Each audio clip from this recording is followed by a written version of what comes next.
안녕하세요. 반갑습니다. 폴리파크입니다. 저희 다른 주제로 또 하나 말씀드리려고 이렇게 모였고요. 저는 이시우입니다. 안녕하십니까. 월간조선의 조성호라고 합니다. 안녕하십니까. 유재입니다. 오늘은 윤석열 후보 배우자 네. 김건희 대표가 줄리일 수 없는 명백한 증거를 찾았다. 예. 이것도 이제 기자님께서 네. 기사를 쓰셨던 건데요. 이거에 대해서 좀 저희가 자세하게 소개해드리려고 합니다. 2021년 8월호에 제가 쓴 게 뭐냐면은 열린공감TV에 줄리 얘기를 처음 했을 때 네. 이 줄리라는 게 열린공감TV에서 나온 게 사실은 근거가 하나도 없었거든요. 그래서 열린공감TV가 그런 식으로 해서 이제 계속 보도도 아니고 그냥 방영을 한 거죠. 그렇죠. 방영을 했는데 이제 그러다 보니까는 그 8월 이 기사가 나가고 나서 공교롭게도 서울 시내에 막 줄리 벽화가 나왔어요. 벽화 등장하죠. 네. 저걸 보면서 내가 야 이거는 진짜 이건 뭔가 종집을 한번 찍어야겠다 네. 해서 그 다음 달에 9월호에 김건희 씨가 줄릴 수 없는 명백한 증거를 찾았다라고 해서 그 김건희 사진을 이제 입수를 한 겁니다. 네. 네. 뭐냐 사진이 강남 중학교에서 교생실습. 교생실습했던 사진. 네. 그게 아닌 사진인데 왜 이거를 공개를 굳이 했느냐? 이때가 이제 1998년입니다. 열린공감TV가 이제 주장을 했던 게 뭐냐면은 90년대 후반에 김건희 대표가 열린공감TV 특정했던 그 시기에 김건희 대표는 이렇게 광남중학교에서 교생실습을 하고 있었어요. 학생들하고 찍은 사진이 공개가 됐던 거죠. 네, 그 학생들하고 찍은 사진이 공개가 돼서 했는데 숙명여대 교육대학원 그때 재학 중일 때 나와서 교생실습을 한 거다. 김건희 대표 개인전 하던 사진 2001년도에 관동 단성갤러리에서 개인전 여는 사진 이런 걸 다 공개를 해가지고 아 이제 이쯤 되면은 뭐 이거는 사실은 이제 여기서 종집으로 찍지 않겠느냐라고 했는데 역시 정치의 세계는 다른 거봅니다 이게. 그래서 저희 월간조선의 저희 최우석 기자가 김건희 대표의 학적부를 다 이제 그 조혜진 의원실에서부터 입수를 해가지고 이제 그걸 하나하나 이제 얘기를 해서 보도를 했는데 이제 그게 좀 화제가 됐었어요. 그걸 가지고도 열린민주당이 굉장히 적극적이에요. 지금 이 상황에. 몰고 난리가 났죠. 네. 하여간 김건희 대표는 모든 그 이력이 입증을 할 수 있을 만한 것들이 지금 차곡차곡 다 준비가 돼 있어요. 왜 그런 문제가 생긴지 저는 아직도 지금 좀 네. 미스테리합니다. 제가 한 5개 정도만 팩트 체크를 하는 게 좀 좋을 것 같아요.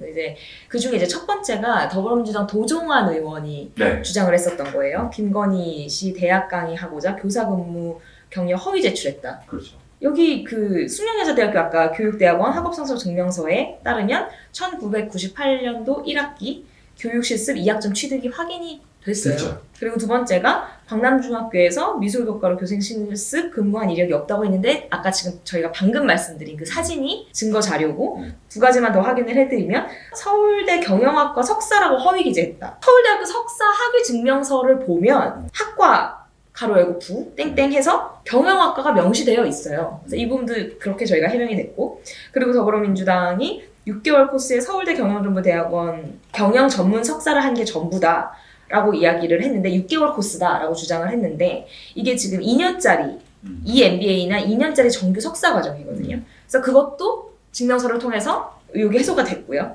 그리고 이제 마지막으로 숙명여대 미술대학원이 존재하지 않았다. 서울대에 낸 이력을 가지고 그렇게 이야기를 했는데 숙명여자대학교 석사학위 수여 증명서를 보면 숙명여대 교육대학원에서 미술교육 전공 석사학위를 취득을 한 걸로 밝혀졌습니다. 이렇게 해서 얻어낸 게 뭐 어마어마한 거다? 이름이 이렇게 올라가 있어서 뭐 전임, 뭐 특임 뭐 이렇게 돼 있어서 엄청난 것처럼 돼 있지만 그 내용을 보면 정말 별거 없는 것들이잖아요. 정교수 자리면 내가 또 모르겠어. 저렇게 말도 안 되는 의혹을 제기를 해서 이걸 증거로 그러니까 증거로 저희가 대응을 해서 네. 하면 이 이슈가 털어져야 되잖아요. 그렇죠. 끝나야죠. 근데 이게 지금 그 더불어민주당이 너무나도 선거를 혼탁하게 만드는 게 다음 이력도 찾아봐. 이번에는 또 뉴욕대 연수예요. 그렇죠. 뉴욕대 연수 경력이 허위일 수 있는 주장을 더불어민주당 당에서 하는 거예요. 당에서 했는데 이게 한 방에 이것도 끝났거든요. 왜냐면 예전에 중앙일보에서 보도된 기사가 있어요. 그렇죠. 그 기사 사진에 김건희 대표가 나와 있어. 그럼 이 의혹이 털어져야 되잖아요. 그렇죠. 근데 이번에는 또 다른 거. 이게 정말 대선에서 후보 본인을 검증을 하고 네. 후보가 우리나라를 정말 이끌어갈 수 있느냐 없느냐의 기본적인 소양과 자질과 그런 능력이 있느냐 검증을 하는 게 아니라 상대방의 후보의 와이프의 정말 그냥 이력서 한 줄 한 줄을 가지고 끊임없이 던지는 정말 이 행태가 너무 황당하더라고요, 정말로. 그러니까 자기의 명예가 없는 거예요. 왜냐면 열린공간TV 분들 기자라는 타이틀 달고 나오잖아요. 국회의원, 교수 이런 타이틀을 달고 와서 그런 거로 공신력을 만든 다음에 되도 않는 소리를 막 깔기는 거예요. 네. 그런데 또 대중이 열광해요. 저는 양 언론사 다 모여서 컨벤션을 열어서 이번 대선에 이 마타도어판 이거를 모두 다 멈추자라는 신사협정을 맺어야 돼. 후보가 앞으로 대한민국을 어떻게 끌고 나가겠다라는 거에 대해서 우리가 알 수가 없잖아. 이렇게 가면은 나라에 우리가 해악을 끼치고 있다는 걸 정당서부터 시작해서 다 같이 모여서 얘기를 한번 하고 멈추는 방향. 최소한 공직선거 기간 한 60일 남겨놓고는 이제 어느 순간은 좀 정책을 집중할 시간을 갖자라는 얘기 해야 되는데 한쪽이 멈추면 한쪽은 바보 되는 거거든. 하나 더 얘기를 안 할 수가 없는 게 그 삼성프라자 전시회 있잖아요. 이게 한겨레가 그 삼성프라자에 관장을 했던 사람하고 인터뷰를 한 걸 하면서 그런 적이 없었다. 전시를 한 적이 없었다. 이렇게 단정 보도를 했어요. 이거에 대해서 어떻게 우리 쪽에서 해명을 했냐. 팜플렛을 오픈을 했어요. 그때 당시에 전시를 했던 팜플렛을 그냥 찾아서 팜플렛을 보여줬어요. 그랬더니 이 한겨레가 정정보도와 사과보도를 한 게 아니라 이거를 슬그머니 그냥 인터넷판 수정기사로 끼워 넣어요. 언론은 아무리 뭐 진실을 얘기를 해도 진실이 거짓이 되고 거짓이 진실이 되는데 언론판에서도 굉장히 흔한 지금 일이 일상화돼 버렸습니다. 네. 승리만이 유일한 가치고 룰이 없는 거죠. 언론이 그냥 그 사이에서 중심을 지켜야 되는데 지금 언론은 그 정파적 이해관계에 따라 그렇게 딱 갈려있는 거잖아요. 지금 자성이 필요하다고 생각합니다. 같은 기자의 입장으로서. 네. 이거로 인한 후폭풍을 우리 모두가 다 겪고 났을 때 반성이라는 게 시작될 거고 지금은 절대로 반성이 시작될 시기가 아닌 것 같아요.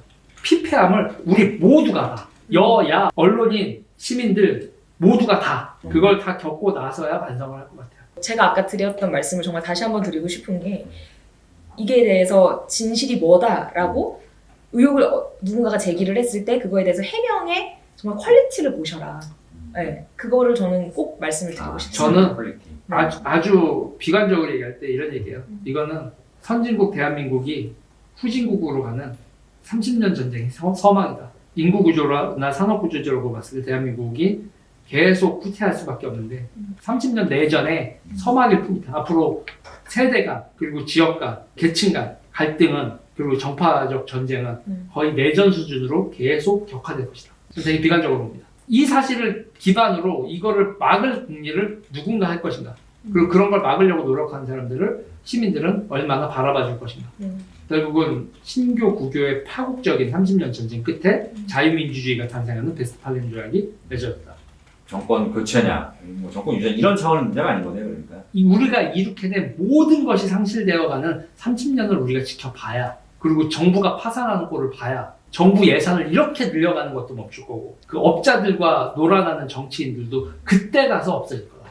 지금은 뭐 변호사 대납해주는 업자들 그리고 그들이 취하는 이득들 그리고 정치인들과의 유착관계들 업계와 지역에서 벌어지는 세금 도둑질들 그거에 붙어먹으려고 하는 수많은 정파적인 사람들 그게 우리의 모든 것을 상실시킨 이후에 가서야 반성을 할 거고 그래서 그 30년을 비참하게 살아야 될 2030 세대가 이렇게 강력하게 저항을 하는 거다.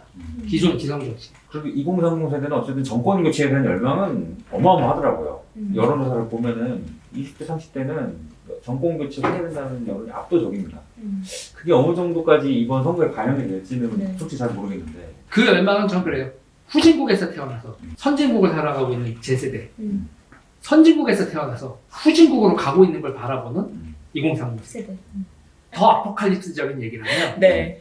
대선이 끝나고 나서도 네. 정당인, 평론가, 기자님 지금 이 우리가 가지고 있는 이 포지션은 이런 거를 앞으로 계속 해야 되는 김건희 대표가 이 이슈가 사라져도 뭐가 태어나도 모든 갈등의 정도가 다 이런 식일 거다. 그리고 이미 보고 있어요. 우리가 집중하고 있지 않지만 사람이 의문사를 하기 시작하죠. 그렇죠.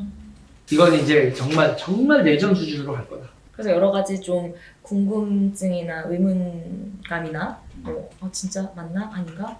저희 쪽 지지하시는 분들에 대해서 이제 그 김건희 대표 관련된 모든 그런 이슈들을 한 번쯤은 저희가 정리를 하고 싶은 마음에 저희가 이 영상을 제작을 했고요.